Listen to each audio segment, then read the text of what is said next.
So I hope y'all are having a good evening tonight. Just wanted to say thank you for joining me. I want to go ahead and give an update on where we're at with the $500 challenge and what I'm going to be looking forward to on Monday. So overall, starting off, the first trade that we jumped into was FISB. So let's go ahead and immediately look over to that. So the reason we jumped into this trade is because on the signals here for the chart, for the things that I like to look at, one thing in particular is an indicator that I call the Divergent Bar.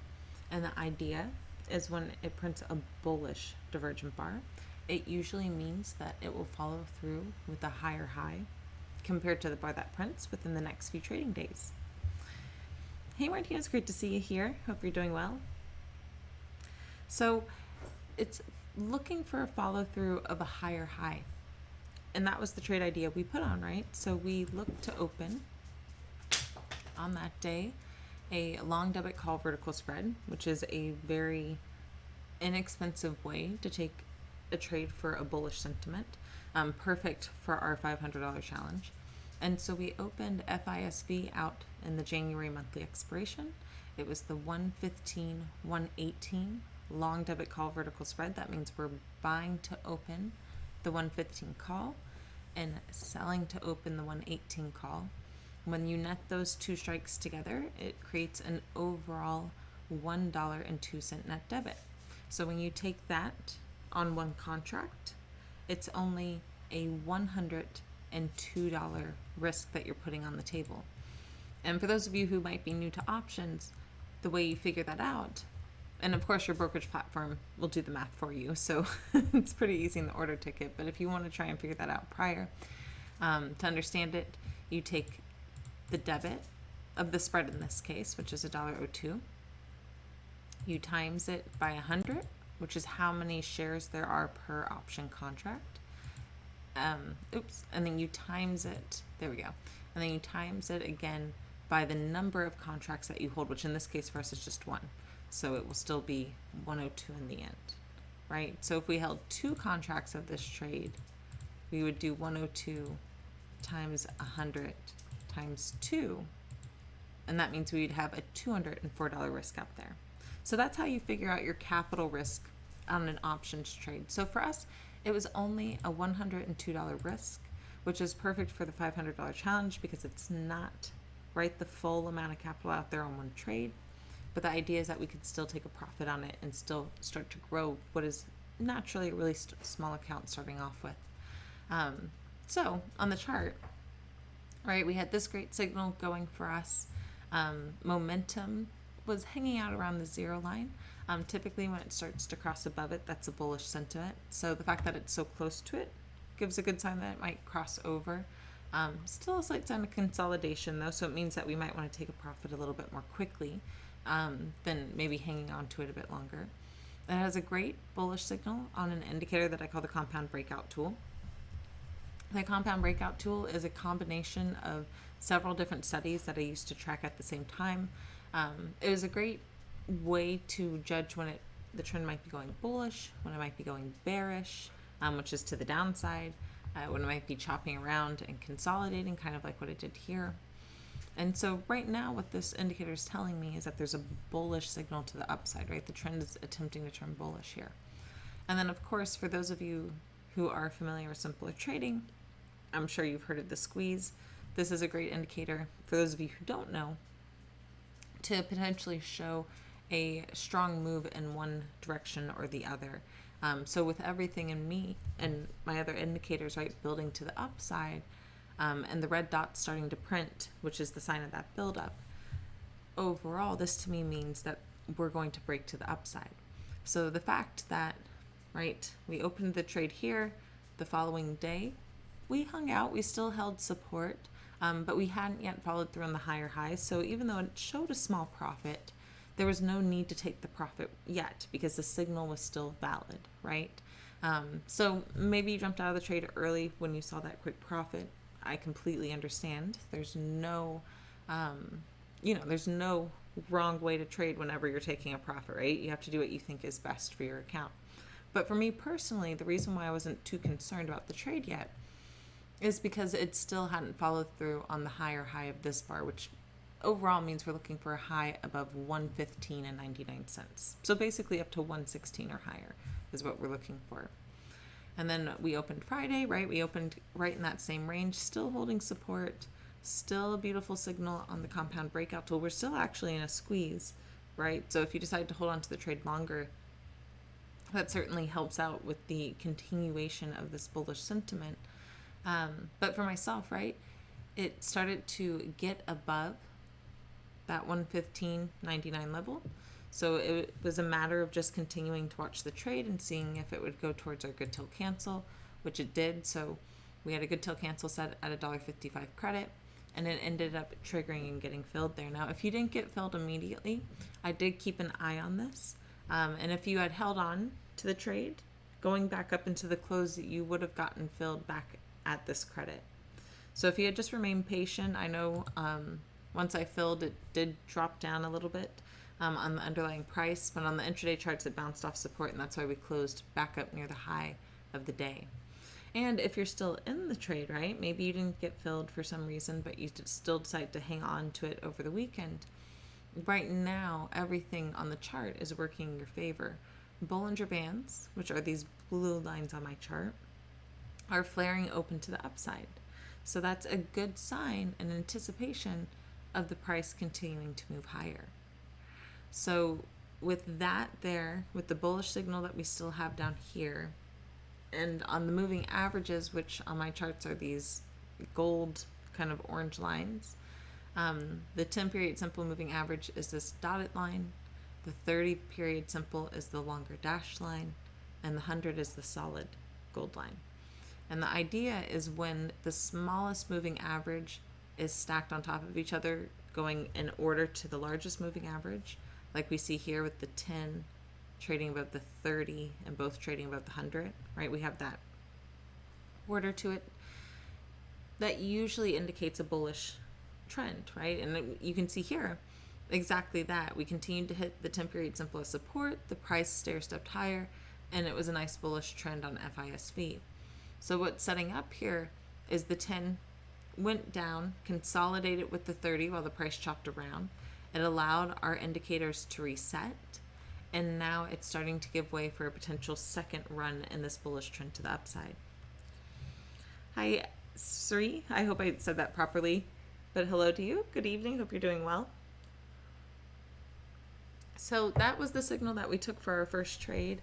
Now, for those of you who might be in the mastery, hey, Bo, great to see you. Hope you're doing well this evening. For those of you who might be in the mastery with me at Simpler Trading, you know I was setting up for a really good trading day Friday. There were a lot of great signals, and then I ended up having some internet issues, which is why we didn't do the Twitch stream on Friday like I was anticipating. We ended up doing it today. So I probably looked like Darth Vader. I was so upset, and then I kind of slept on it, and I realized, okay, Allison, sometimes the signals don't follow through immediately.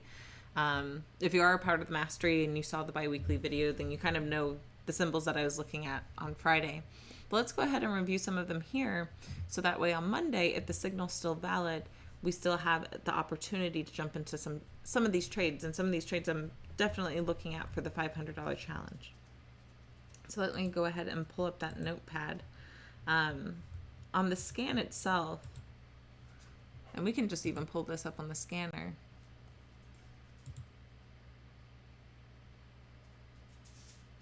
So really quickly, sorry, a little ADD there, just to reiterate on FISV. So our good till cancel triggered at 155, which means we ended up taking a $53 profit. So overall, just on this trade, right, technically it's about right around, probably after commission, a 10% return on the total capital risk that we have for the account. And we only risked about a fifth of the account on the trade whenever opening it up. So to me, that's a pretty good risk versus reward. It's still conservative on the $500 of capital by not, just putting it all in one trade, which is part of the idea about this challenge, right?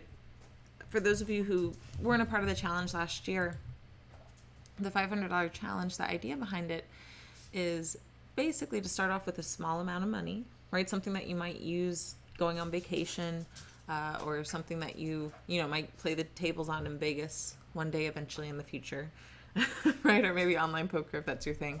But the idea is it's a small amount of money to where it's not necessarily going to hurt you. But let's see if we can't turn it around and maybe make another $500 to where it's helping you out, right? Or to see how far we can basically grow it. And at the same time, still teaching on how to be mindful of capital risk, right? So I know there are a lot of challenges out there where, they're like $3,000 challenge or 5K challenge where they're really aggressive on the capital. And that's great. Sometimes those work out really well too. But my idea around this is, especially for those of you who might be newer to trading, to get you introduced in a way to where it's, not overall risking your livelihood, right? Or risking your life savings or anything crazy like that. But instead starting on a very small amount of capital, understanding risk and what your risk tolerance is for this amount of capital. And then that way you can grow it into whatever size account that you might have, or, see how much you can continue to grow this one into maybe a larger account that you adjust your risk tolerance for accordingly. So very happy with how the first trade went, but I certainly want to jump into quite a few more. On our challenge last year, the last two that we did, in total, they ended up being about 7 weeks. I cut the second challenge short, going on to maternity leave and things like that. So overall, though, just to show you, because it was in the same account,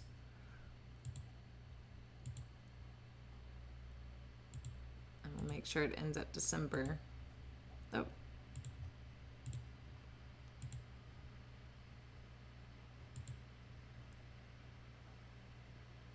So here is the account summary.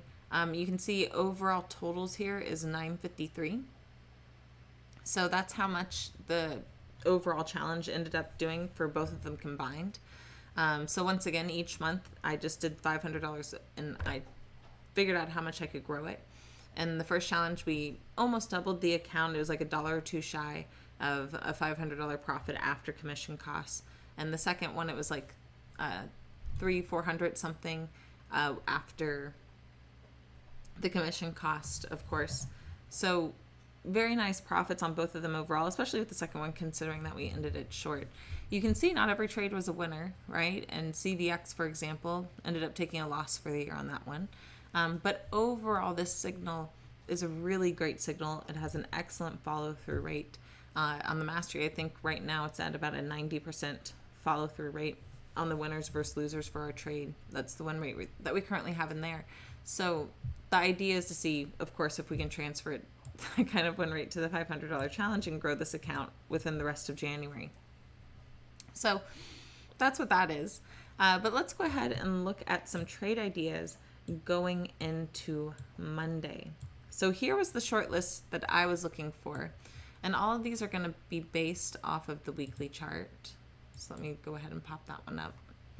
FISV actually on the weekly time frame is printing a nice bullish divergent bar signal. So if we do open a little bit lower, I wouldn't mind considering that one just because it showed great follow through on the daily for us. On the weekly chart, really quickly, we have the ATR trailing stop, which is this dotted line. It's a free indicator on most trading platforms. But when it switches from resistance to support like this, on a weekly or monthly chart in particular, it's usually a good sign of a longer bullish trend that's starting to occur. So here's a great example. Back here, whenever it switched from resistance to support, we went from about $88, $89 up to a high of around $124, right? So beautiful overall bullish trend to the upside when that switched occurred. If we go back in time, you would see the switch back here, but you can see once again, just from the start of the chart, 62 up to about 82. So that's usually a good signal on the longer time frames. Whenever you have that switch from resistance to support, that it's going to go into a longer term bullish trend. And that's exactly what we're getting here. We're pairing that, of course, with a bounce off of the 10 period simple as support with that bullish divergent bar. Bollinger Bands are flaring open. So all of this looks good. The only issue here for us about an entry on Monday is that it closed near the high of the bar. So if it just opens even a little bit higher, that signal technically starts to follow through. And then in turn, right, it's not a valid signal for us to open on Monday. So let's look at those new trade ideas. The first one up is on lows. This one I really liked, so I hope we have an opportunity to jump into it. And for those of you in the mastery who maybe watched the video, right, I hope you guys looked at this one in particular, because we're holding support levels here of the 10 and 30. We have momentum, which had a nice reset towards the 0 line, never crossed below it, so that's good for the bulls, that's good for the rising bias sentiment. And it's starting to see green bars form back up off that 0 line, also a good sign. On the compound breakout tool, we have a valid bullish signal that continues to print. And just to give you an example, right, the last time this signal printed to the upside, we had a good follow through from around 98 up to about 170 before it started to cancel out. So good signal there. We, of course, are printing that weekly squeeze. So much like we talked about in FISV, it's usually a good sign that you might see a stronger explosion of move one direction or the other. And of course, once again, because we're holding support levels, because we have this bullish sentiment here, the likelihood is that squeeze is going to fire to the upside, give us that extra push higher, and in turn, if we're in that rising bias trade, right, allow us to take the quick profit. So similar situation to FISV. The only slight issue there, of course, is that we are trading near the top of the range when we went into the close on Friday. So here's one trade idea I was kind of considering on lows because it allows for that bullish sentiment to the upside, and potentially still for a quick profit to be had. And it was a butterfly trade.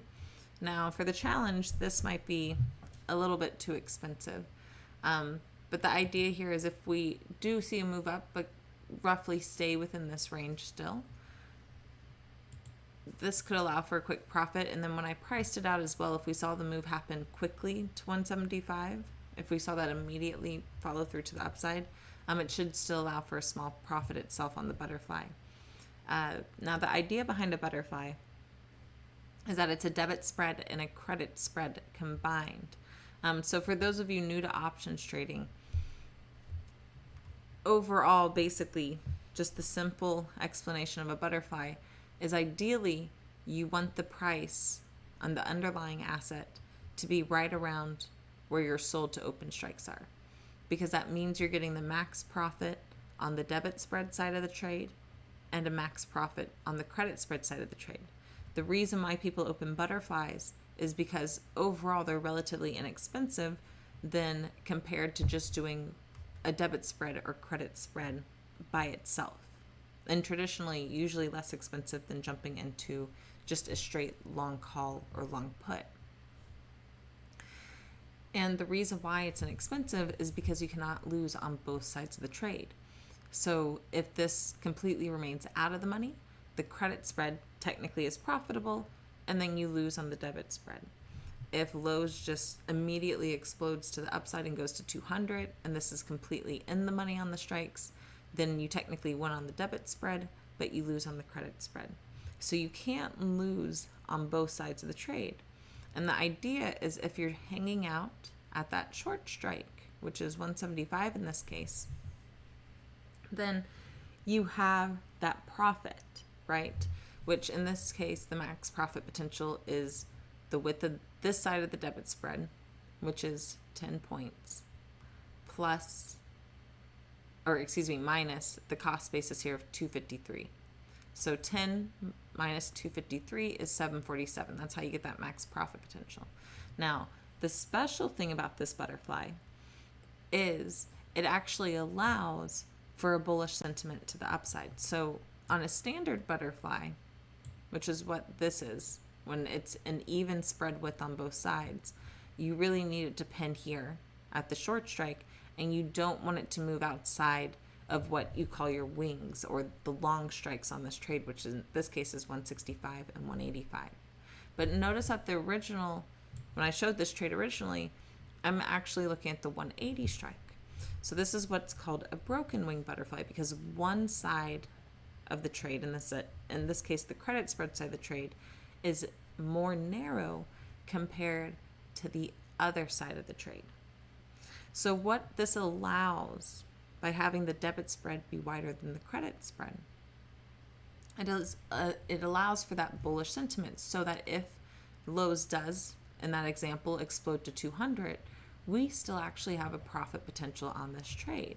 And the reason why is because our debit spread holds more of a profit potential and can completely cover the risk on technically the credit spread side of the butterfly, because it has less capital risk, being only a 5-point width spread rather than a 10-point width spread.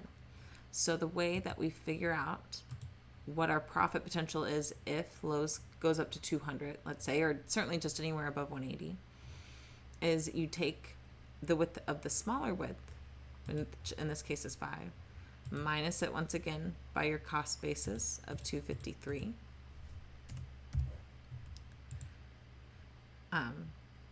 And it allows for I'm just going to put 0 there, otherwise it's going to look weird, but it allows for a 247 profit potential. So still a pretty even risk versus reward on profit potential if Lowe's does in fact see that strong move higher, right? If that squeeze fires to the upside, then we get that explosion of momentum that allows for that stronger move. So that kind of protects us in that case. Oops, charts went away. There we go. But that protects us against that stronger bullish sentiment that we might see. So it would cost a little bit more capital for our account, but I do like that risk versus reward there on both. If we just go up to 175 install, which, for the January 29th expiration, it does have quite a bit of open interest there. Or if we completely move above 180, it still has that sentiment. For example, right, let's say this immediately followed through to 175. On the option chain, this is, what the trade would look like, because it'd be right around at the money. You can see here, the cost basis goes up to 490. So that's what I meant by pricing these trades out. So that way, if it does immediately follow through on the move, we could still look to take that profit quickly. Let me reset this up for how the trade looked. So Mina, the reason why I wouldn't just buy the single call at 375, that's a great question, is because if this doesn't see an immediate follow through, but let's say it kind of hangs out in this range, I'm actually going to benefit from this broken wing butterfly, because the cost basis is only 253 versus 375. So let's say Lowe's going into expiration had technically followed through on the move, but it immediately dropped back down, and it's hanging out around 163 in price, on the underlying price. Well, technically speaking, because of the 253 cost basis, my break-even point on this trade is 165, sorry, not 163, but 168, is, let's say, where the trade is at going into expiration. Well, my break-even point on this trade is 165. In this case, because it's a call, we add the 253 cost basis to this trade. And so I need the underlying price on Lowe's to be at 167.53 or higher. Technically, anywhere above that, I'm making a profit on this trade one way or another. With the 375, right? Let's say we get in right at the ask at 375. Technically speaking, if we settled at 168, I'm at a loss because my break-even point is higher. It's 168.75. So the reason why I like this trade is because, one, it's a lower capital cost for our $500 challenge, right? So it means that we're still being mindful of our capital risk, even though it's a little bit more aggressive for the challenge because it is about half of the account capital. But we're still being mindful of our capital risk. This trade itself, this strategy, allows for a bit more choppiness because it's a little less expensive. So it allows for a more choppier chart, which we need to be mindful of because notice the Bollinger Bands. Even though I love all the bullish sentiment setting up, the Bollinger Bands remain flat. And so because they remain flat, that means we might just move up to the upper Bollinger Band, which in this case is at 176, right? And then it kind of stalls out there. Or maybe it chops back down and then we just kind of trade sideways for a bit longer before that explosion to the upside. That certainly is a viable option for lows. Doesn't mean that our signal didn't follow through, right? If we go up to 176, that's a higher high than this bar currently. So that means our signal technically followed through. But that's what benefits us on this trade because our pin strike is right around 176. So if we go up there and stall, we actually have a great profit potential of 743. And then, of course, if we do really see that explosion to the upside, by making it a broken wing butterfly, we can still benefit from a profit. Yeah, of course, Mina. Always happy to explain that out. It was a great question. And sometimes the way to do it is a long call, but in this case for me, Bollinger Bands, if they were flaring open, I'd be a little bit more inclined to do that, and I'd probably do the long call in my main account and stick with the spread and the challenge just to keep that risk lower. But with the Bollinger Bands flat, that's why a non-directional strategy like that can benefit you a bit more on still getting a nice profit on the trade. So that was the first one. Another one that I wanted to take a look at was Roku.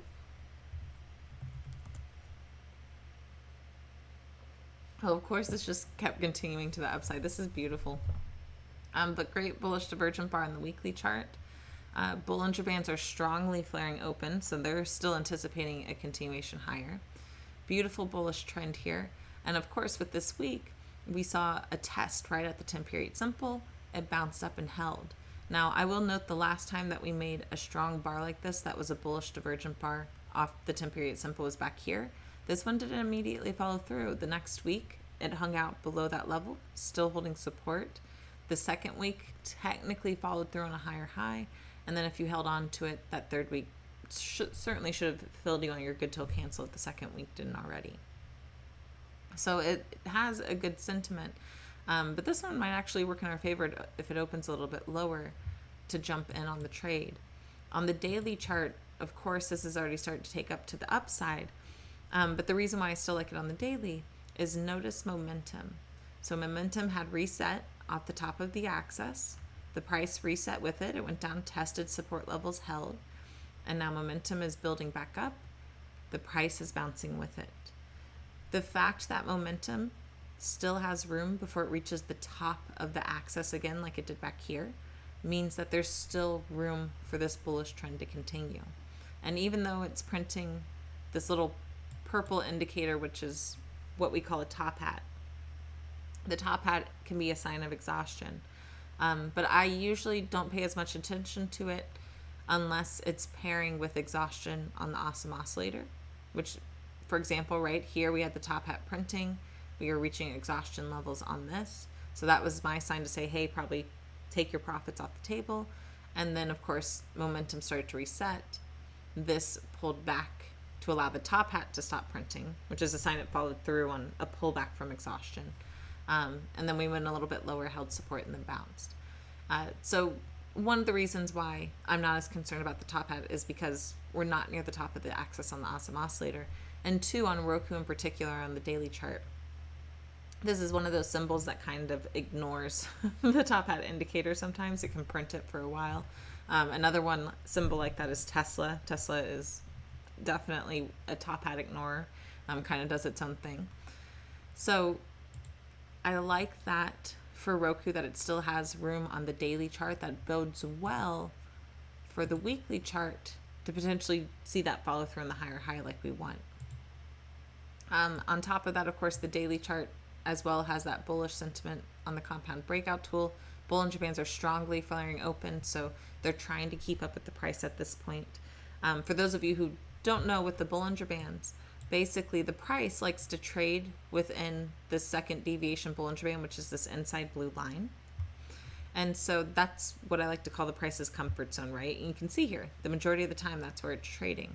When the price exceeds that level and breaks above it, that's usually a really strong sentiment of a move one direction or another.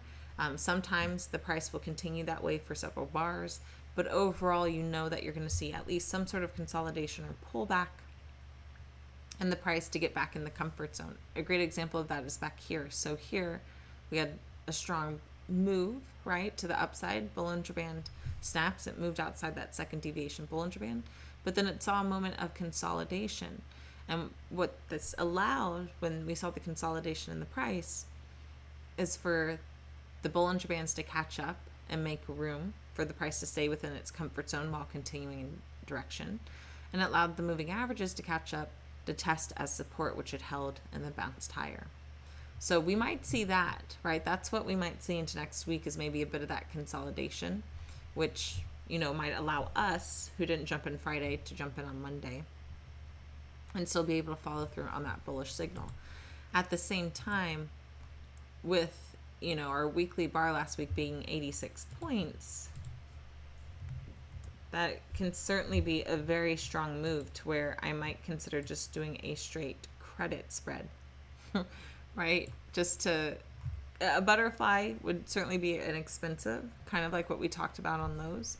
But if this sees such a strong move in one direction, you know, a vertical spread also makes sense. Here, of course, it's a 213 cost basis. For the challenge account, if we open lower, right, I would not mind going out of the money. So for example, if we opened, you know, at 375, roughly 25 points lower than where we're trading at now, this is what the 395 400 spread would basically look like.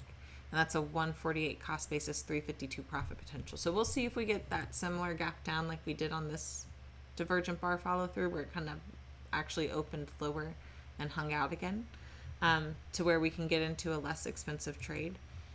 I wouldn't mind necessarily opening a spread like this to the upside in general. My only caution is if it's a barely there follow through. That's why whenever I was pricing out this trade initially, I kept it to right around at the money, because there's definitely a good likelihood we'll get back above 400. Right now we're right at the short strike of around 400. So if we got filled at 213, you know, that's a pretty good deal, because even if Roku stayed completely flat, let's say, and expiration, which we know is unlikely, but let's say it did, technically speaking, this is in the money by $4.13. So if we're getting in at 213 and we're in the money by 413, that means that we'll gain an extra $2 of intrinsic value, which in turn would allow us probably to hit our good till cancel and take a profit there. So that's what I was looking at for Roku back on Thursday evening whenever I was doing my homework, right, for the next trading day. Microsoft also looks good on the weekly chart. It has that squeeze. Now it did technically cancel out of the bullish signal, so that's a little bit of a pause. But the benefit here compared to the other two is we didn't close right at the high. So if we open within the same range, right, if we don't get a strong open on Microsoft on Monday, there's still an opportunity to jump in for that move higher. Microsoft easily could just be a simple spread. And looking at it as really a run into earnings trade. Earnings, for those of you who don't know, is anticipated to be February 3rd. Microsoft is no stranger to stay in an overall bullish trend. It's one of those symbols that if you do buy shares in, it's good that it's probably going to continue to follow through and make you money, right? To me, it's one of those safer bets, if you will, overall, with how it does. And it also has a good track record of seeing a move higher into the earnings announcement. So that, coupled with the fact that we have the bullish sentiment on the divergent bar, the overall trend is bullish, and of course we have that weekly squeeze, to me is a good sign to look at opening a spread. By going out to January 29th, it technically allows for that 3 bars to follow through with a higher high, right? So the high we're looking to get above from this past week was 223. So by opening this spread here, it's the 222.50, 225. So, it's a little bit cautious in the fact that 223 doesn't put us that far in the money on the spread. But if we do get that immediate follow through with our inexpensive cost basis here, it should still allow for a quick profit on the trade. So there it's worth about $1.42. Now this kind of threw off the price some, but more than likely you would get a better fill than 95 cents being at the money. Usually you get at least $1.15 to $1.25. So it might not be as strong of a profit potential, but this one's certainly a bit more within our risk tolerance for the challenge account, because it would only be a fifth of the capital in there. And that's one also with Microsoft, because it does so well on usually the follow through for a move higher into the earnings announcement. I wouldn't mind holding on to either. So PayPal was another one. So similar situation, unfortunately, trading near the high, right? So some of these were just looking really good into the close too. But it has that bullish momentum with room to move higher. Great bullish signal on the compound breakout tool. Bollinger Bands are flaring open, so they're anticipating that move higher. So certainly that's one to consider. Let's keep going though on this list. So Eli Lilly, let's price this one out. This one actually has two bullish divergent bars back to back. So whenever you have divergent bars back to back, even when they're both bullish, you do need to be a little bit cautious of potential consolidation. That's just something that can occur whenever you get those printing back to back like they do.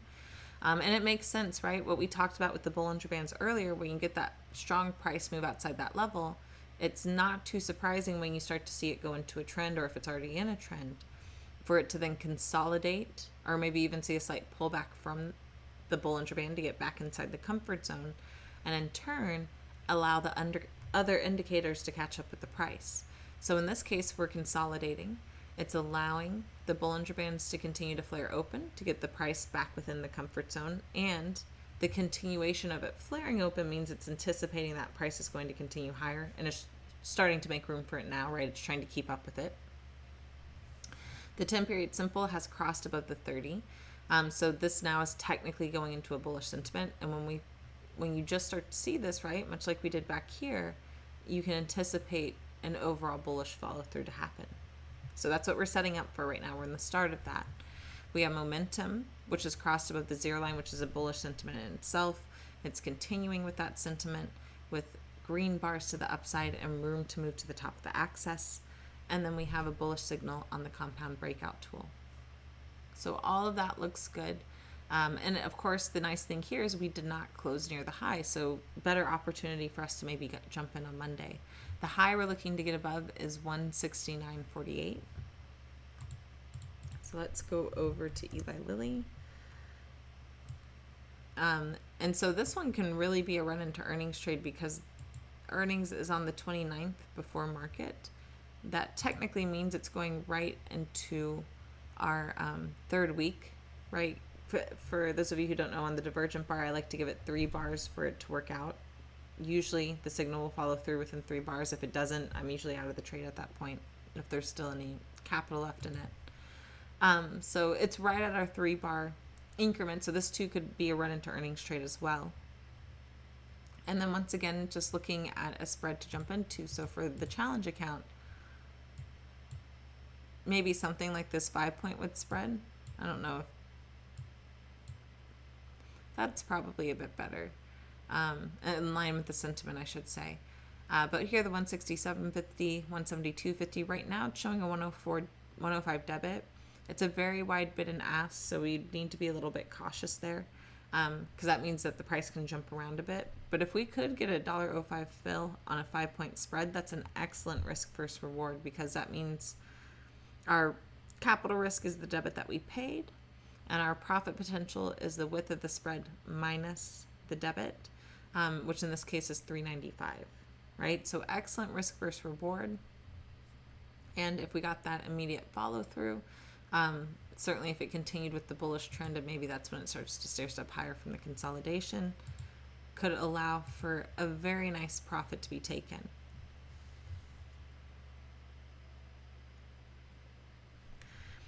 Trader ABC, I give more importance to the Divergent Bar. So if you ever attended one of my free webinars or one of my classes before, you'll often hear me talk about the Divergent Bar indicator and the Compound Breakout tool as the Batman and Robin of my indicators. And so the idea is the Divergent Bar is the Batman, right? He's good solo. He's good by himself. He can give a great signal. But he's always better with his dynamic duo buddy, which is Robin, the Compound Breakout tool. He doesn't always need him for a good signal, right? But it's much better when he's there for backup and follow through. So I love when they're combined together, but I'll still take trades when it's just the Divergent Bar if I have other indicators that look good with it. But good question. So that's Eli Lilly. I like that one. I might actually start starring some of these where we didn't immediately follow through on the signal, so there's room to jump into the trade, right? Ones to focus on first. TWLO, let's take a look at that. So this one's similar situation. We didn't immediately follow through with the higher high. Momentum's starting to get a little bit higher on the awesome oscillator. So there's still a little bit more room to move up to the top of the axis. Similar situation though, we're looking for a high above 373. We closed at 360, so that's a good sign that we should be able to get into some sort of trade here.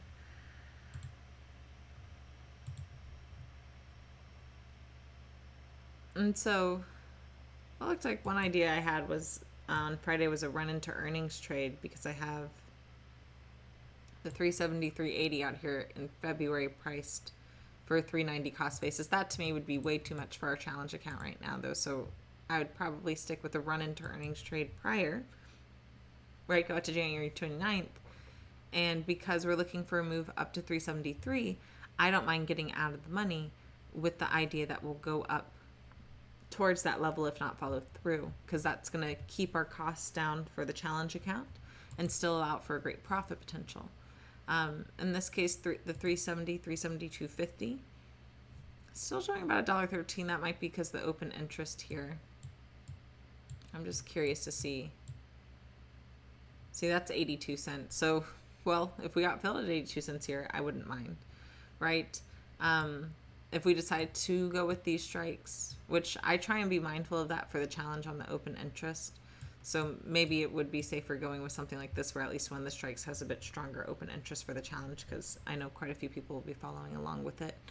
But certainly if we could get a fill at around 82 cents, maybe lower, that would look good. We could also stick with a 5-point spread in this case. So I actually wouldn't mind this one, the 365, 370. It's a 205 cost basis. So once again, might be a little bit more expensive for the challenge, but it's a 295 profit potential. And if we go up to 273 or higher, our spread will be completely in the money, should allow for that profit and that trigger.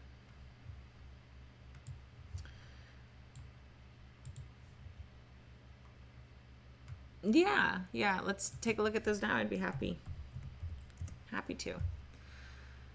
So Netflix on the weekly chart I like. It's actually a trade that we hold in the mastery. We had a divergent bar signal last time. It's pulled back this week, but I'm still holding on to this with the idea it could follow through. And I'm actually considering pushing the trade out after earnings in case the catalyst is the earnings announcement for that move higher.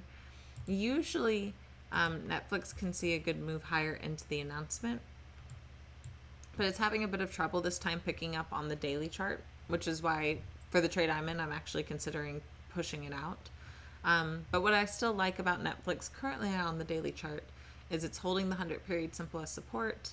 The Bollinger Bands are actually coming together, which is a sign of consolidation. So the good news here, if you're trying to be bullish into earnings, is the fact that the lower Bollinger Band is coming up to meet the price.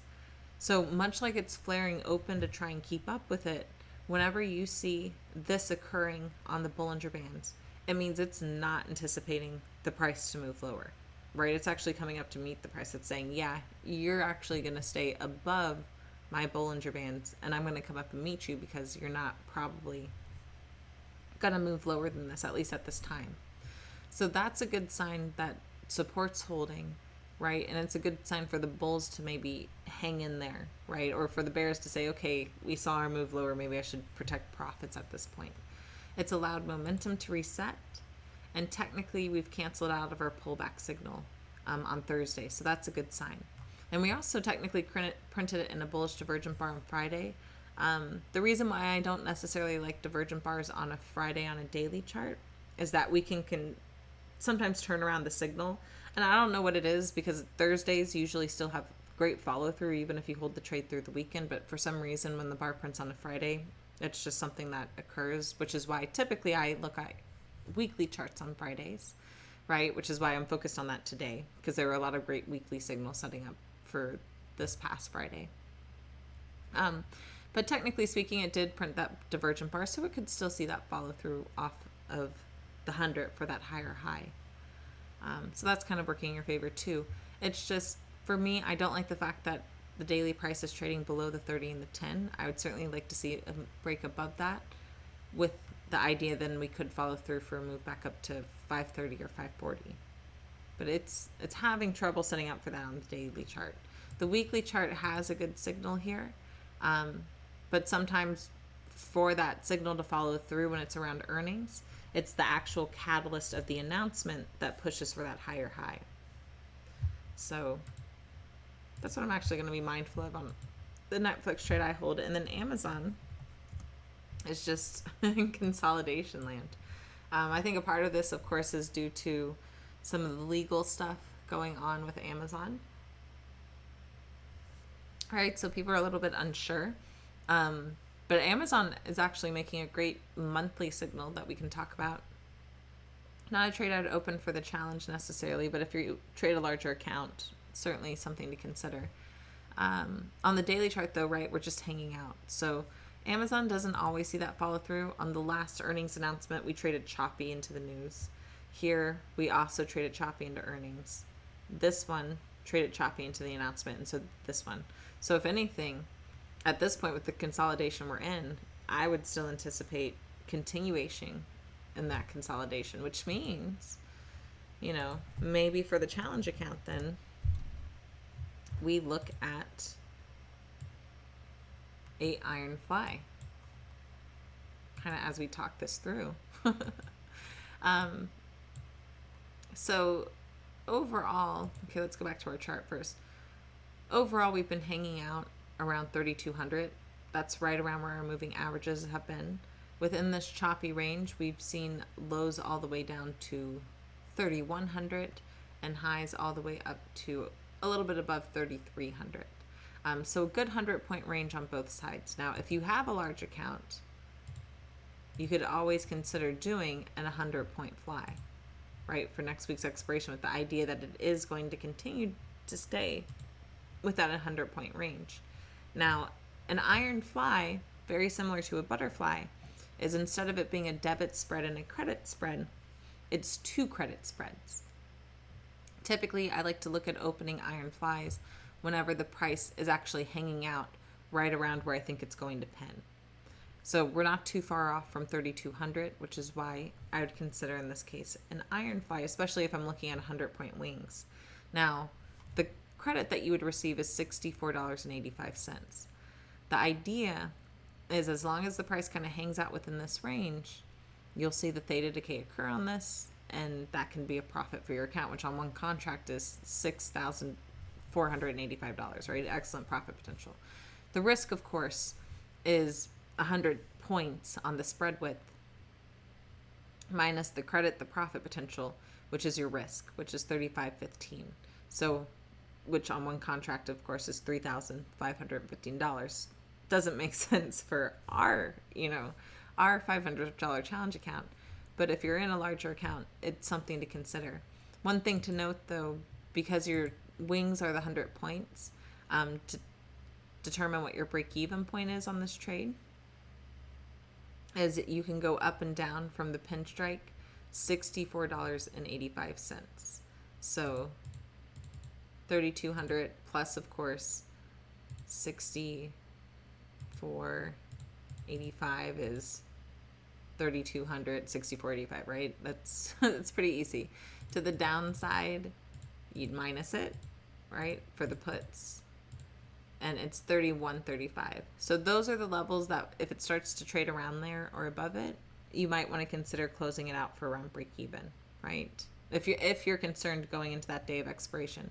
The one thing to note is on iron flies, you typically have to hold them into Friday to receive your profit potential. Now, the wider the width of the spread, the less likely that is. So on the 100-point spread, you might be able to close out a bit early. But for our challenge account, if we put on a trade, we might have to close out of it a bit sooner. And in the challenge account, we might go with a straight butterfly because our wings might still end up being out of the money. But let's go ahead and price out the iron fly. I'm just curious.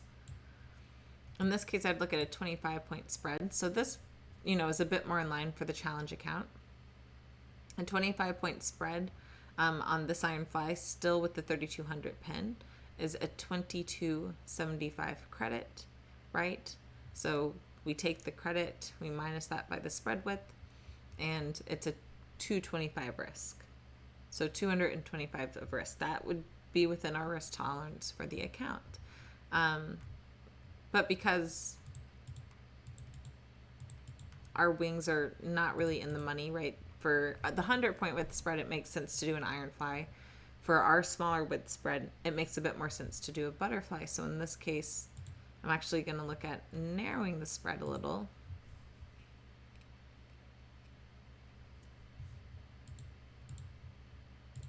Up just to see.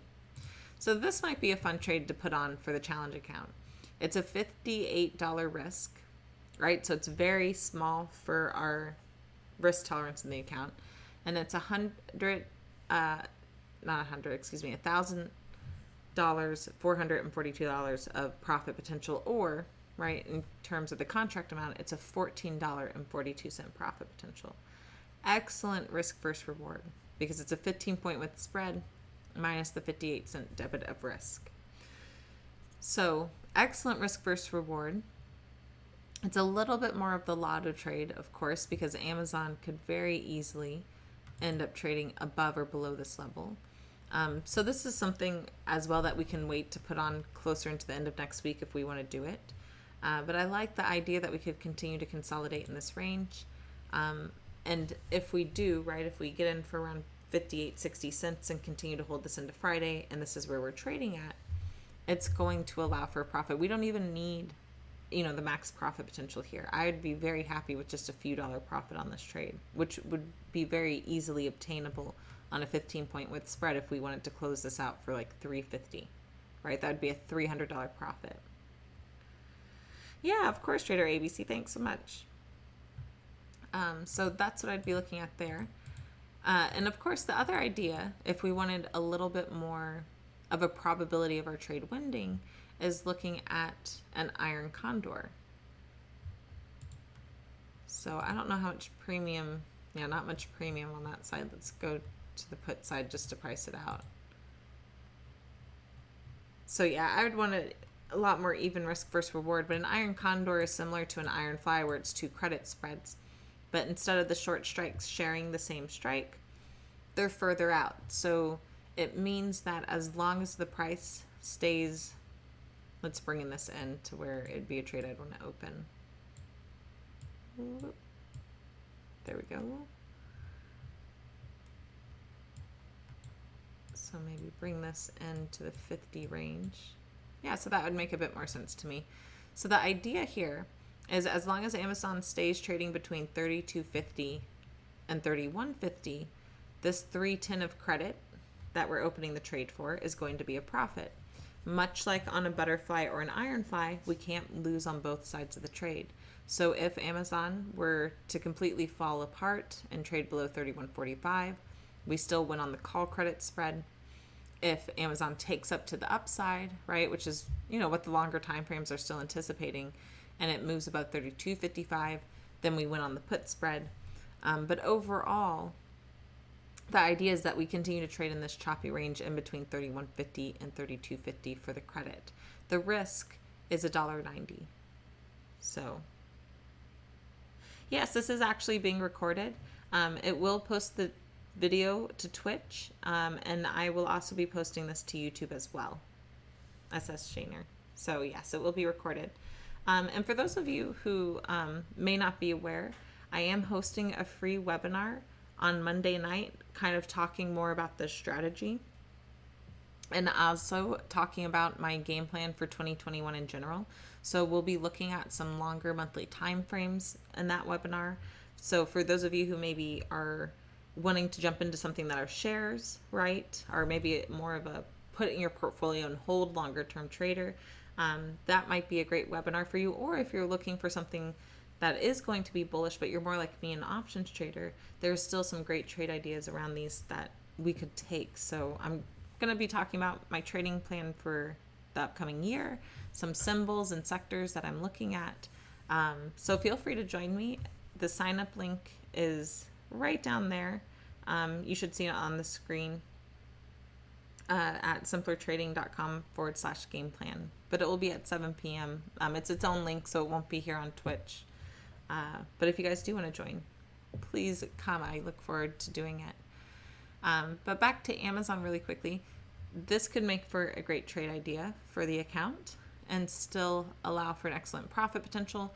And the benefit here of going out of the money like this on an iron condor is if we do trade in this range, beta decay could be our friend, right? So if we still kind of hang out and don't really see a strong move in one direction or another, we could, one, right, just take both sides off for an overall profit.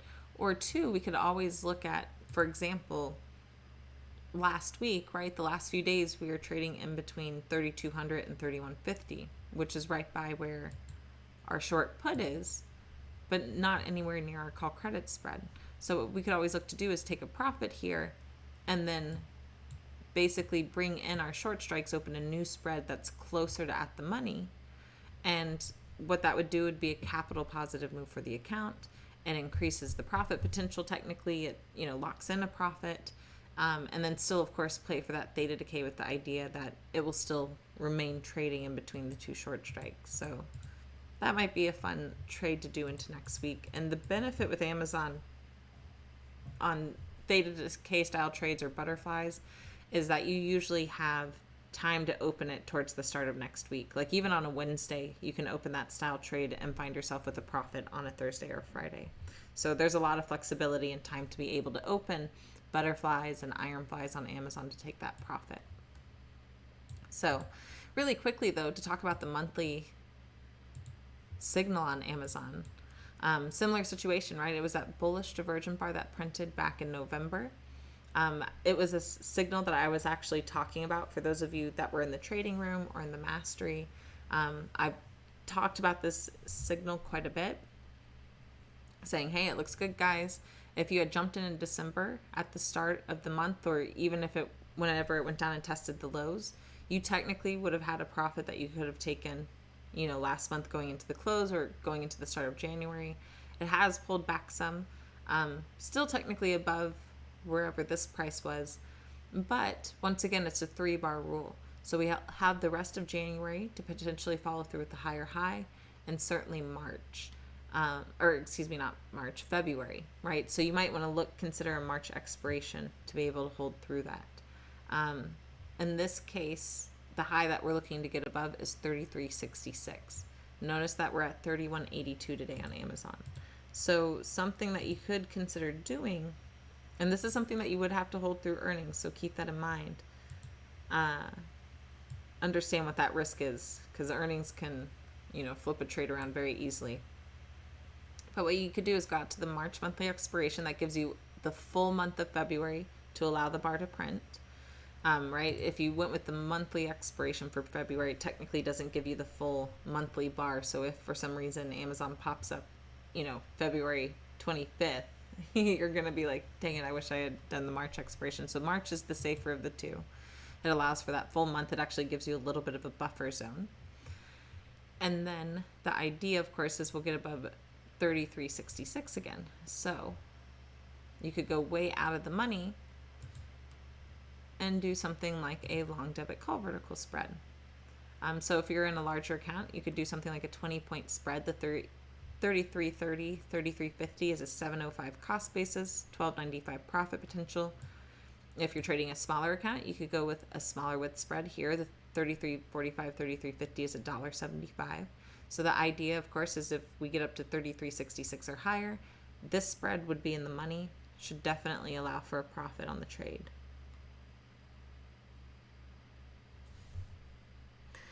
Mina, that is a good point. On the Iron Condor, right? Asking about the theta decay, but you're not going to get hurt by it being this week expiration. Where you would get hurt by it on the option chain is if you opened that Iron Condor for February 5th. So anything that's like a credit spread, or sometimes even a spread in general, which is why we still need to be mindful of this too.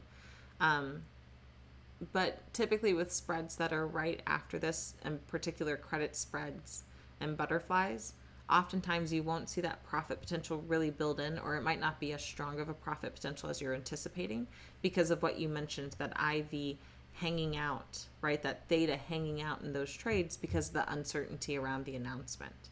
Now it does build up into the trade, but our trade is very short dated on the expiration.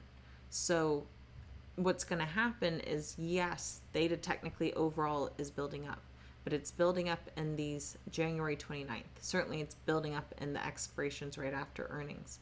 And what's going to happen is, technically, even if it was building up into the January 15th, the monthly expiration, the time into the expiration, right, the days that we get closer to it, that time is going to outweigh the IV for an earnings run, because the market makers know that you're not holding this trade into or through the earnings announcement, because it expires in 6 days. And no matter what, in 6 days, all those out of the money strikes will be worthless.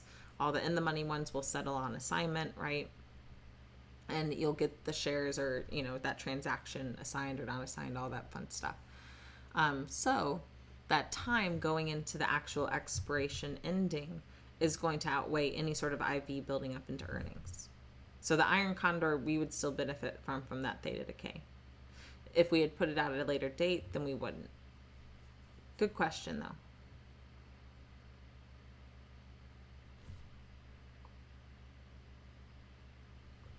So another good question, Trader ABC, I'm guessing you're talking about on the daily chart. For the Divergent Bar, see, on the monthly chart, I love it because it's in line with the trend. Technically speaking, we canceled out of the bullish signal, but on the compound breakout tool, when it cancels out red like this, but it immediately doesn't print a pullback signal or a consolidating signal, which is when it's very choppy. On the compound breakout tool, kind of looks like Christmas lights, is what I like to call it. Then I still go with the bullish trend. It just means I'm usually a little bit more cautious on risk, because usually the trend itself continues to follow through. So as we've talked about, right, what we saw was Bollinger Band snap. Amazon, of course, is one of those powerhouses, so it can continue to trade outside of the Bollinger Band for a while. The Bollinger Bands continue to try and catch up with the price. Amazon's finally taking a breather these last few weeks, right? Seeing this consolidation. What it's allowing to occur is that it's allowing momentum to pull back some. It's allowing Bollinger Bands and the moving averages to catch up with the price. And right now, the 10-period simple throughout this entire consolidation is continuing to hold support. And notice how the lows each month so far, now we're still in the start of January, so that could change. But so far, we've seen higher lows each month. So that's a good sign that support's trying to hold. And even though we're kind of stalling at around 32.50, what's going to happen with this wedge pattern, typically speaking, is that the bullish side will win out. We'll break above 32.50, and that will be our stronger bounce and continuation in the trend itself to the upside.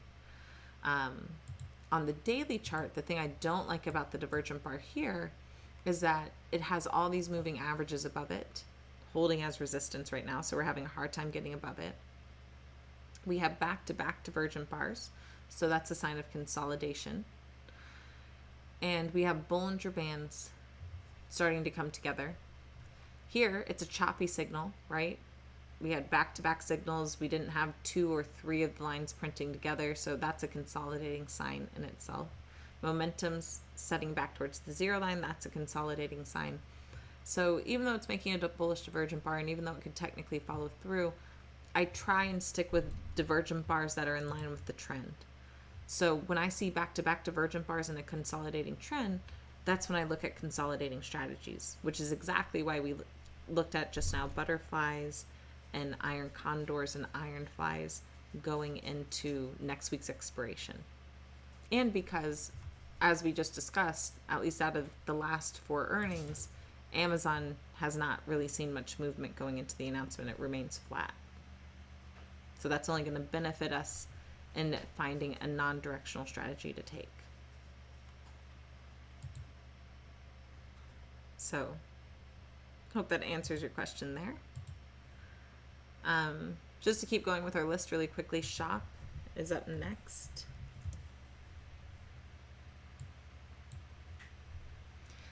So shop here, overall bullish bounce, the 10 is above the 30, both is above the 100.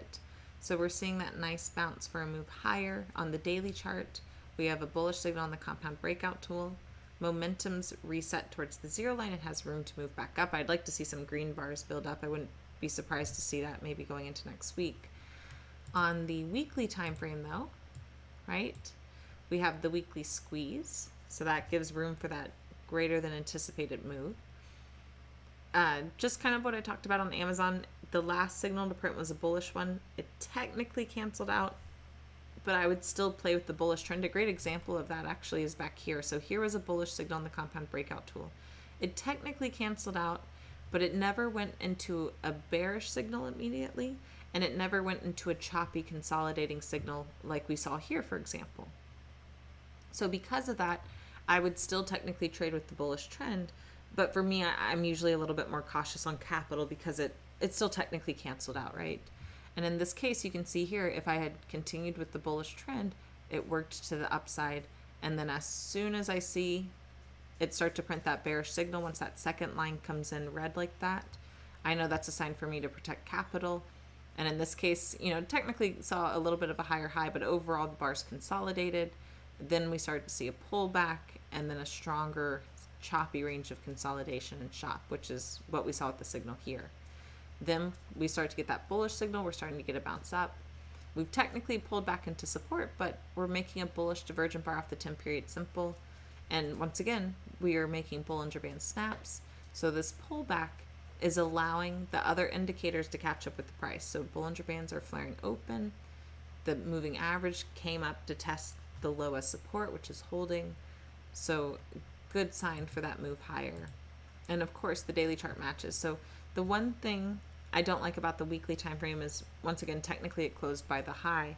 But the reason why I like this on the daily time frame is that because we had our highs back here around 1281, close to 1300, right? There's a good probability with the Bollinger Band still being up around that range that we could follow through with the retest of those levels, especially because momentum's reset, the bullish signal here. And if that weekly squeeze does start to fire sooner than later, we will start to break above those levels, right? More than likely, we're going to see Bollinger Bands flare open, and we're going to start to get a run like we saw here or back here to the upside. So because of that, I like shop to at least go back up and test around 1280. So January 29th, once again. In this case, even though we're closing near the high with the anticipation of it going up to 1280, and because how shop can be, I wouldn't mind going a little bit out of the money. Not much open interest though for the challenge, so I want to be mindful of that. February 5th, not much either. Okay, so here's my dilemma. The monthly certainly has the open interest, which works for us on the challenge. If this was just me trading, I wouldn't mind still going with January 29th because I found that I can make money still off like no open interest as long as my signals on the chart follow through and I'm mindful of the strategy I put on. But because I know people are following along with this, and we can very easily start to adjust the cost basis when you're in low open interest strikes and you have a whole bunch of traders piling in all of a sudden at the same time, right? It can move around the price a bit. Going with something like the February monthly expiration gives us that liquidity and that volume in the option strike already to be able to do so and not really influence the price as drastically, if at all. So what we could do is go out to February monthly and consider a spread. Now we only have 10-point strike increments, so probably wouldn't do this for the challenge, but if you wanted to take this trade idea, you might consider it. It's a 380 cost basis, 620 profit potential. And the idea is if we do see a move up, even though it's technically after earnings, so you can see there, right? Here's an example Mina, of where the IV could start to hurt you. So you saw that when we priced it down here with the 10-point spread, it's showing up about 380. Even though we saw a strong move up, right? I guess depending on the strike that you're looking at, it's still costing about the same. So one, it has wide bid and ask, but two, it's probably also an example of that IV where it's holding on to that short strike value, not only because of the time on the trade, but because of earnings being prior to the announcement as well. So otherwise, what I'd consider doing is probably going out here. Similar situation. So maybe we could look at strikes with a little bit more open interest. Here, the 1250, 1260 is $3. If we went with a 5-point spread, that I like a bit better. If we got a fill at 150, that's a 350 profit potential. And if we do get that strong move up, could allow for a profit there. Or maybe in this case, because it's so expensive, we consider a butterfly, right? Where we can build in on strikes that do have a little bit better open interest. So 1250 certainly has some. Surprisingly, 1230 has a bit more there. So let's look at a 20-point butterfly, which means 1270. Ooh, not much open interest there. That'd be $1.25. So similar cost basis to the 5-point spread, but instead of that limited profit potential here, it's an 1875 profit potential. The con, of course, is if shop immediately explodes up to 1300, right? This would still technically be a loss, whereas the spread would still be a profit. So pros and cons there. So I might skip on shop for the challenge. I think we found some better setups with the capital that we have available to us there. But let's see if there are a few more where we're not right up near the high on the weekly chart. F and D. So F and D will actually probably work out given the daily. Yeah, so similar situation. Let me zoom back out here. Momentum's a little bit high, but when you have a time frame like this where it's new to printing the indicators, meaning it doesn't have a full time frame of printing all the data, especially on the awesome oscillator, it's easy to continue to adjust the axis higher. So until it starts to print some red bars, I wouldn't call this exhaustion yet. We have a great bullish signal on the compound breakout tool. We bounced off support. Bollinger Bands are flaring open. And the high we're looking to give above is 103. So here we only have monthly expirations. February 18th is when that is. Anticipated to be. I don't think it's locked in, but it does match up with Thinkorswim. So February 19th is what we'd have to go with. Knowing that, well, that's not a bad cost basis, $1.75. The bid and ask isn't too crazy there, given the fact that the 105 doesn't have much open interest. But notice once again, right? So a 5-point move to the upside, you're only getting about a 20-cent profit on that change if we immediately saw that follow through. So that right there tells me that I won't take that trade. If you want it to, and you have the account size, you might just play it more as a long call. That gives you a better probably profit potential, and in the money long call, certainly. That way it keeps that intrinsic value, even if the signal doesn't immediately follow through. So QLYS. See how that closed out. We'll keep this on the weekly chart. Oh, I went to monthly. I was like, that's not a divergent bar. So the weekly chart, the benefit here, the reason why I liked QLYS when I looked at this on Thursday, really early Friday morning, was because the ATR trailing stop recently switched from resistance to support. So we talked about that earlier in the session. For those of you who might have just jumped in, that's a great bullish sign on a weekly or monthly time frame to see for a longer term bullish trend to set up. Here, for example, we went from 99 up to 124. That one didn't last as long. But back here, we went from around 41 up to highs of around 98. So you can see that when you get that switch, that's usually a good sign that if you wanted shares, to consider jumping into shares, or to start looking at bullish setups to go long and playing with the trend to the upside. So for us, we have the bullish setup with the divergent bar. The 10 is starting to cross above the 30. Both are above the 100, so that's going into a bullish formation. Bollinger Bands are flaring open, so they're anticipating that price to continue higher. Momentum's crossed above the zero line with room to the upside, right? It has room to move to the top of the axis. And then we have a bullish signal on the compound breakout tool. So all of that looks great. Let me pull it up on the option chain.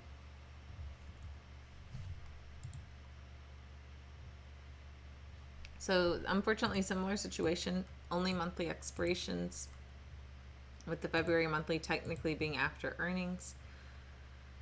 It's about a 240 cost basis. So this one actually looks like it's a bit more of a narrow bid and ask, right?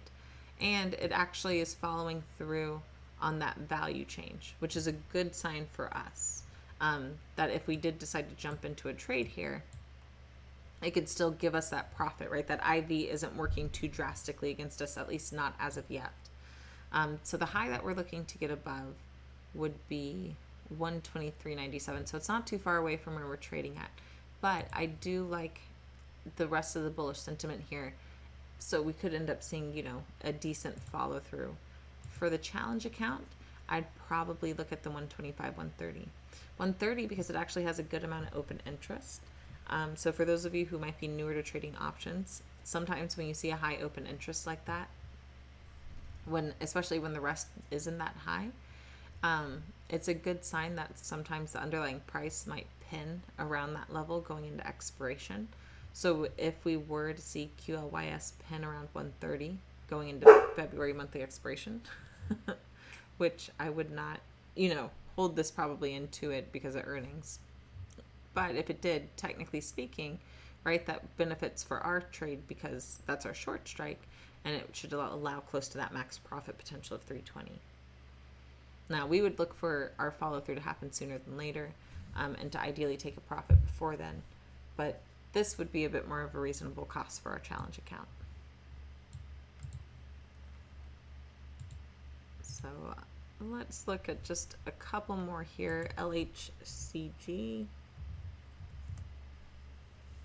So I like this one too. It did close up near the high, but it has that squeeze, has the bullish signal on the compound breakout tool, momentum's building up. Bollinger Bands aren't flaring open as strongly, but great bullish signal there on the Divergent Bar.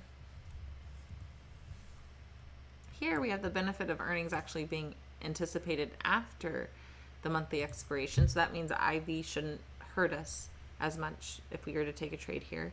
It does only have 10-point strike increments, but if we did the 230, 240, it's a 263 cost basis. Bid and ask is actually not too bad, right? It's about $1.80 between the bid and ask, so that looks like pretty good for us. And it certainly on a 10-point spread allows for an excellent profit potential of 737.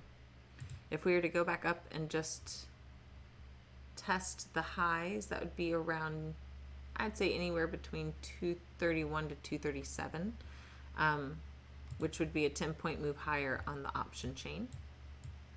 So if we saw that, right, if we saw that follow through immediately up that 10-point range, our spread is going to increase up to around 450 on the mark. Once again, the bid is at 380. So that's a good show that if the ask is at 305 on the 230, 240, and we do get that 10-point move higher to at least retest the prior highs on the follow through of this divergent bar, right? Not even necessarily saying the squeeze will fire, just a retest of the highs. That's roughly a 10-point move to the upside. Here on the bid, it's at 380. So no matter what, we should be able to take a profit, even if the absolute worst case scenario happened on both fills, where we got filled at the ask and then filled at the bid. So I like LHCG. Hopefully it gives us an entry point on Monday. Maybe it will even open lower for us so we can get in for a cheaper cost basis there. But after that was SPX followed by PCAR. So those will be the last two we look at tonight. SPX I just like, right? If you are a member at Simpler Trading or in the Mastery, you know SPX is something I look at every day. And it has a beautiful signal on the compound breakout tool that's been printing for a while. It's created another bullish divergent bar. Last weekly bullish divergent bar back here had excellent follow through that next week to where we could take a quick profit. So looking at a similar situation here, SPX also has good follow throughs. Now, sometimes it takes the 3 bars for it to work out. An excellent example is back here, right? So here's a bullish divergent bar. The second week, it fell. I was actually in a trade here and it fell right down into that weekly support. And I know, there are some people that saw that and were like, oh my God, we're selling off, blah, blah, blah. But I held on to my trade. I didn't even cost average the trade at that point, which I kind of wish I had now, but I just held on to it because I knew that the probability of it working out for that higher high within 3 bars was strong. And lo and behold, the second bar did follow through with that higher high. I think I actually took my profit there. But then if I hadn't, that third week, it certainly followed through to where you're guaranteed that profit on the trade. Depending on the strategy, I should say. So here, we're getting another bullish divergent bar. So I love that. Bollinger Bands on the weekly chart are opening up, so they're still anticipating the market to move higher here. We do have momentum high, but SPX, with it being the market, it's no stranger to kind of do what it's doing now, where it sees a slight pullback and then it retests the top, and then it slightly pulls back and then retests the top, and that's kind of what's been happening. And you'll get that sometimes in bullish trends, especially on market symbols like this, like SPX, NDX, RUT. It's not uncommon to see that.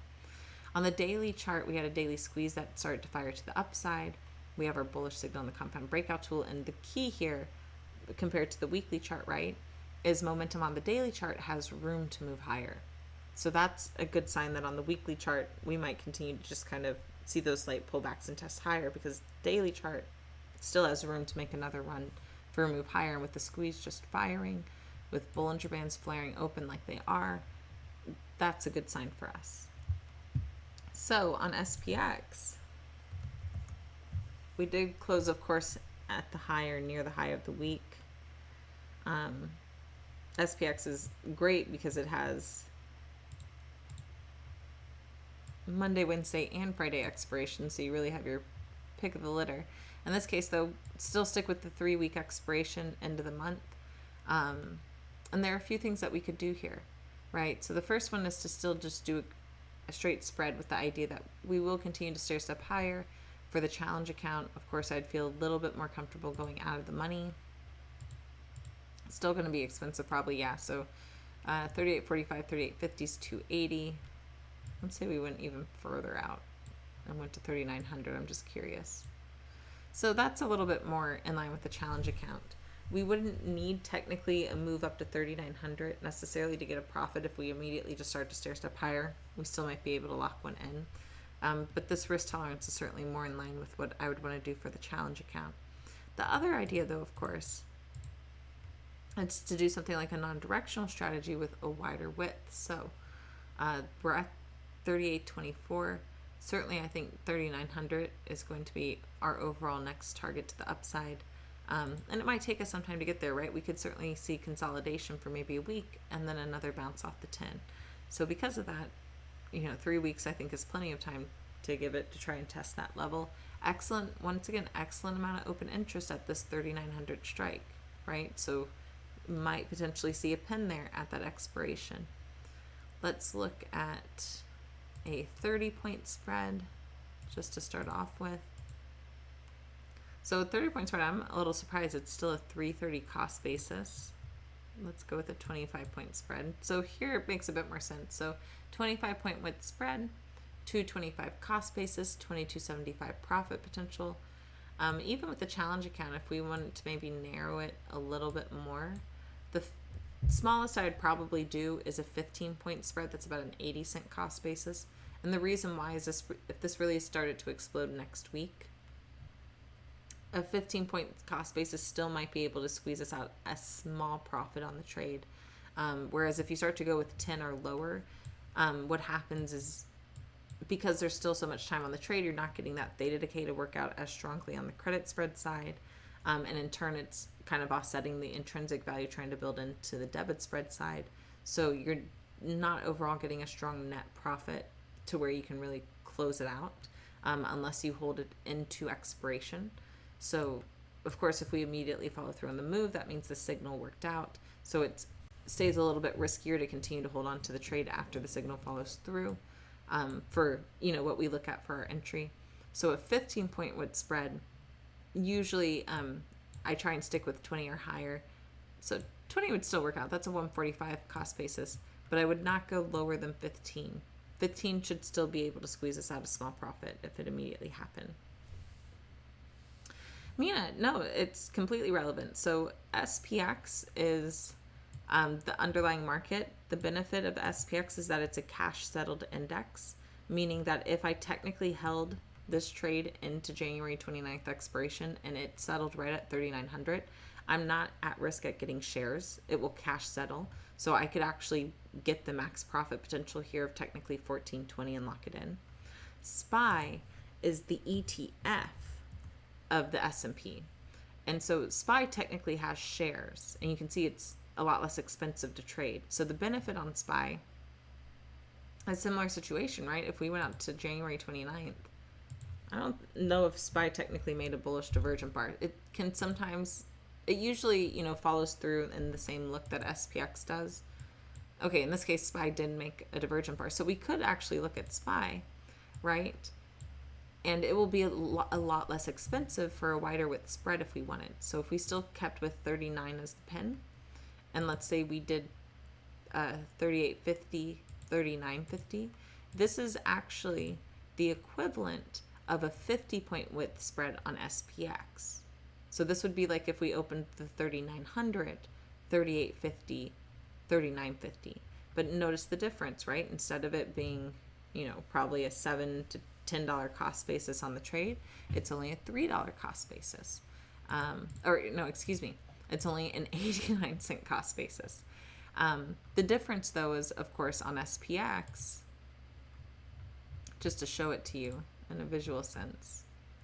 So let's go up to that 50, the equivalent strikes of what we're looking at on SPY, right? So it's a $9 cost basis here, $41 profit potential. On SPY, it's an 89-cent cost basis, so very inexpensive, but it's only a $4.11 profit potential. Now for our for our challenge account, that makes a lot of sense, right? So maybe I'll stick with SPY then if we don't immediately follow through with a higher high, because this is certainly right in line with our risk tolerance. And once again, if we were to see immediate follow through, let's just price it out, right? So let's say we end up seeing a pin. Right now we're trading around 381 into the close. So that would mean this would be 5 points, would be the 76 strike, and then the 86 strike. Right, so that'd be the 5-point spread. So it's still showing a 69-cent cost basis. So that's the issue with butterflies, right? When you go out really far in time, even here on SPY, even with this wide width of a spread, it's not showing us much of a profit potential. So in this case, maybe instead you stick with an actual debit spread if we do SPY. A butterfly makes sense on SPX, the wider width, because on a 50-point width spread, it would show you more than likely some sort of profit. Even if it was small, it would still be there. SPY doesn't look like it's necessarily acting like the case. So if we did it with a vertical spread instead, yeah, that's relatively inexpensive. And we know if we see a move up to at the money, right, on a 2-point width spread, it's easily going to show us that profit. So SPY would probably make more sense doing a straight vertical spread if it follows through immediately on the signal. No, great question, Trader ABC. So this strategy works beautiful on the bearish side as well. What I typically look for whenever I'm trading at bearish is bearish divergent bars and bearish trends. But the reason why I'm sticking to the bullish side is because the overall market is bullish. And so what I found trading over the years is sticking with trends that are in line with the market usually benefits me more on my profitable side. So that's why I stick with bullish setups and bullish trends. And when the overall market is bullish, that's why my account remains bullish. When the market starts to chop around a bit more, then I start to look to even out my portfolio a bit between bullish and bearish trade ideas. And then when it starts to turn like it did earlier this year, right, I'm a lot more bearish. So And you're absolutely right. Yeah, the win-loss ratio has been on the call side, but that's because the market's been bullish. So all my trades have been bullish in my account. But it's a great question to ask. For me, personally, on SPX, people will see days like this and they'll immediately, I get the question all the time. I got it in the options room at Simpler Trading just this past week, where they see this and they're like, oh my God, I need to start hedging. And what I have found, in particular with SPX, because I've traded it for over a decade now, it's been one of the constant symbols that I've traded, is that the 10 in particular, and then if not the 10, usually the 30, as long as those two levels hold as support, the trend will remain bullish. So my rules for opening hedge trades, just because I've been burnt on them in the past when I try and anticipate a move lower, right? I'll put on a hedge trade and then the market immediately bounces back up and I'm stuck with a loss. So what I do personally is I don't put on hedge trades until I see SPX start to break below the 30. And in this case recently, we did technically on the intraday chart break below it, but it needs to close and start to trade below that level. Notice how the close still held the 30 period simple. And then of course we also held the ATR trailing stop at the low. So that to me was still a good sign. Okay, this is just a small pullback and the trend's going to remain bullish. So for me, I usually don't start to go bearish until, or think of hedge trades or anything like that until we start to break the 30. Yeah, of course, guys. I'm having a lot of fun tonight. And like I said, for those of you who, want to leave, I completely understand. This will be posted to YouTube if you guys want to watch it later. But that's what we'd look at there. And then the last one for tonight was PCAR, PCAR. So this one has the, it kind of has the guideline. Now, the weekly chart looks great. The weekly chart has plenty of room to move up towards the high again, which is 89.93. We have a bullish signal that printed this past week on the compound breakout tool. We have the squeeze, which is anticipating that greater than anticipated move. Momentum's reset towards the zero line, so if we start to get green bars, that's a good sign for a move back up. One of my kind of rules that I want to see Friday, which, maybe is a good thing that we didn't see it Friday, was ideally I wanted to see a break in the ATR trailing stop on the daily chart.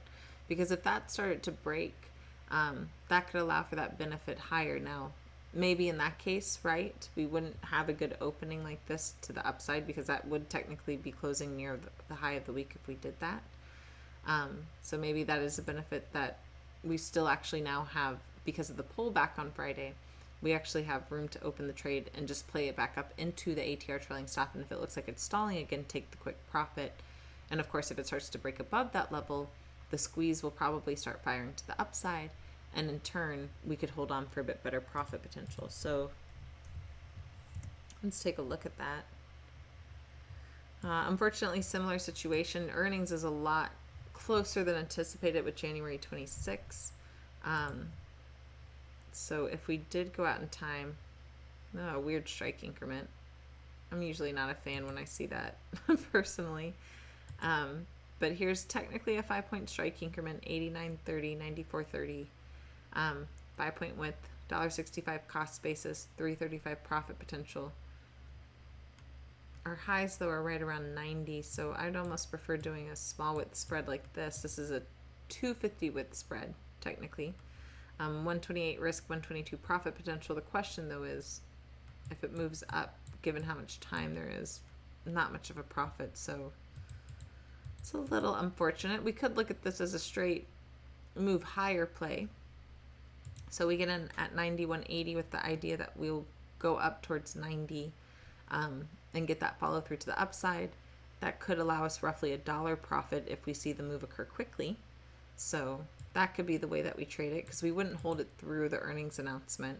So even though we're out of the money like this, unless we really pull back on the price, it's not likely we would take the full capital loss on the trade. There would still be some value to it, because we wouldn't, one, hold it into earnings or expiration. So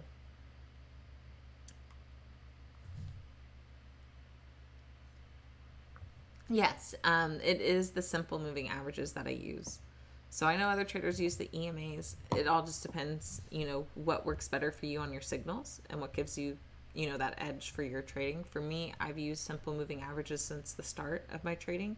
So it's what I'm comfortable with using on giving me those signals and the follow through. But other traders use the EMAs. Whenever I talked with John, for those of you who know John Carter, and we were kind of comparing our charts for the first time, and I was showing him, the different strategies that I liked to trade. We compared